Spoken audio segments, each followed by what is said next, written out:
I was cold, hungry, sitting on a rock just to save weight. That's when I realized ultralight backpacking was quietly ruining my trips.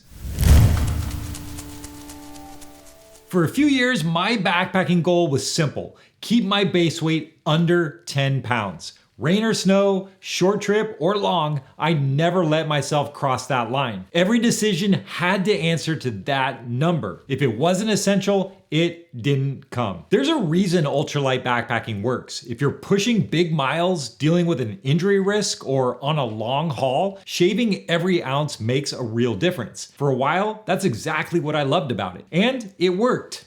Technically, my pack was light, my setup was minimal, and my spreadsheet looked great. But over time, I started noticing something I didn't want to admit. I wasn't enjoying the trail or camp as much as before. I skipped things like bringing hot chocolate just so I could save a few ounces of fuel. My alcohol stove took forever to boil water and I was always having to watch the wind. The system worked, but it stripped out some of the simple joys of being at camp, which for me has always been a big part of why I love backpacking. And then something shifted. I started carrying 2 or 3 extra pounds on purpose. And those few pounds, they completely transformed how I feel on trail. So when I first got serious about ultralight backpacking, I was all in. My shelter was a tarp tent contrail, a single wall trekking pole supported sub 2 pounds. My cook system was just a DIY Fancy Feast alcohol stove, no camp chair, no backup layers. Everything in my kit had to justify itself. I was constantly looking for what gear I could drop next. Not because I needed to, but because that's what ultralight felt like. How much weight can you possibly shave off your base weight? I didn't really stop to ask myself why ultralight was my goal. I just kind of absorbed it as like the standard.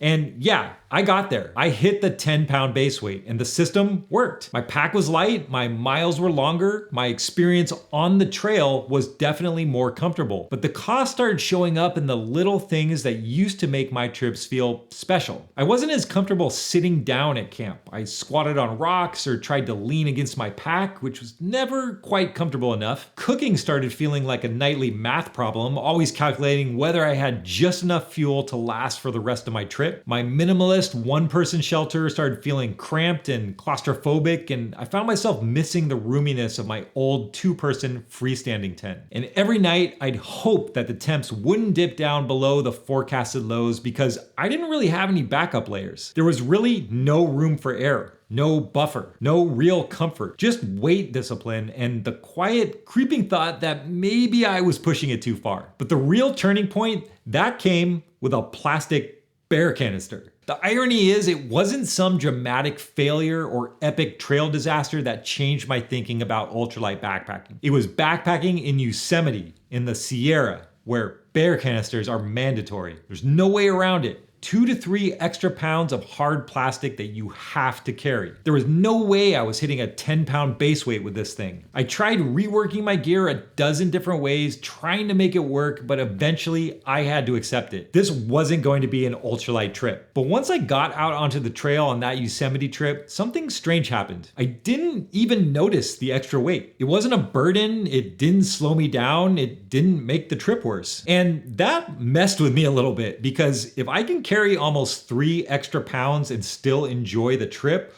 what's stopping me from carrying a little extra on every trip to make the experience better? And that's when, for me, I realized I wasn't really using ultralight as a tool. I was following it like a rule book. I wasn't a long distance thru hiker trying to reduce knee strain over months on the trail or chasing 30-mile days. And I wasn't someone managing the wear and tear from decades of hiking where every pound really does start to matter. I was just a weekend backpacker who'd read about ultralight online and decided that's what I was supposed to do. So I decided to run a little experiment. On my next few trips, I packed an extra 3 pounds to match that weight from the bear canister just to see what would happen. Now, I didn't throw my whole kit out. I didn't turn into a base camp hiker. I still care about pack weight, but I started to let go of the hard 10-pound ceiling. I gave myself permission to pack for how I actually wanted to feel out there, not just how light I can possibly get. And the result? Those 3 extra pounds completely changed the quality of my trips. That single wall contrail tent got the job done, but setup was sometimes tricky, Ventilation was hit or miss, and in crowded or rocky areas, getting the pitch right felt like a puzzle. So I switched back to my premium 2-person freestanding tent, the Big Agnes Copper Spur. It added about a full pound, but the setup takes half the time, condensation is no longer an issue, and it actually feels like a shelter I enjoy being in when the weather turns. Now, my campsites feel like something I come back to, not just something I'm tolerating. And I love the idea of alcohol stoves. Cheap, ultralight, and simple. But sometimes I miss the ability to just fire up a canister stove and have boiling water in like 2 minutes. So I swapped my Fancy Feast alcohol stove setup back to my MSR Pocket Rocket 2. And now I can boil water quickly and effortlessly, even when it's windy or sleeting sideways. No more guessing if I poured in enough alcohol to get a full boil, it just works. And yes, it's several ounces heavier, but now I actually look forward to making dinner. And I can even bring out my hot chocolate again so that I can actually sit back, relax, and take in the scenes around me, which honestly is what my trips are really all about. And while I'm sipping on my hot chocolate, I no longer have to worry about whether I'll be too cold that night. The way I had approached ultralight layering started to feel kind of like I was gambling. Like, this will probably be warm enough. That was kind of like the default setting for me. I mean, I used to carry just one basic set of layers and that's it. No extra fleece, no insulated leggings, just my rain jacket as one final backup. And every trip, there'd be at least one moment where I kind of wished I had something more. Now, I'll pack a midweight fleece or a synthetic layer, depending on the season. And that change alone eased the anxiety I used to feel when temps started dropping faster than I expected or when I first heard that wind starting to roar out in the distance. That extra piece of insulation gives me a buffer, and I don't have to guess if I'll be warm enough, I just know. And by the way, guys, I talk through backpacking lessons like this every week, so if that's something that you're into, feel free to subscribe. All right, so this is probably where I officially lose my ultralight card, but hear me out. After one too many nights of sitting on my bear can or crouching in the dirt,